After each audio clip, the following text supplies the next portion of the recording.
सकाळ झाली की कामाला सुरुवात होते.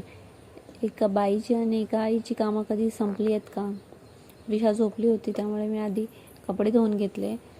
नंतर ती उठली, म्हटलं तिच्याजवळ बसूनच सगळं आवरते आधी. नंतर बेडवरचा पसारा सगळा मी आवरून घेतला. कपड्यांच्या घड्या घालायच्या होत्या, सगळं करून घेतलं आधी. स्वयंपाकही करायचा होता. आज गुरुपौर्णिमा होती, त्यामुळे व्हेजच जेवण बनवायचं होतं. यांना डबा दिला नव्हता, त्यामुळे ते जेवायला येणार होते. मग कोशिंबीर, डाळ भात, बाबूलाही डाळ शिजवली होती. आमचं दोघींचं होतं आणि असं होतं आजचं जेवण. पिल्लूचंही कपाट आवरायचं होतं. खूप दिवस झाले आवरलं नव्हतं, त्यामुळे पिल्लूचंही कपाट मला लावायचं होतं, क्लीन करायचं होतं. तिला होत नसतील ते कपडे मी आधीच बाजूला करते. काढलं मी सगळं, पण नंतर खूप पसारा झाला होता.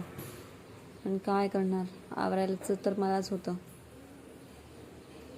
आवरलं मी सगळं. नंतर असं क्लीन दिसत होतं. क्लीन फक्त ते 2च दिवस राहतं, तर आहे तसंच होतं पुन्हा. चॅनलला सबस्क्राईब केलं नसेल तर प्लीज सबस्क्राईब करा. बाय.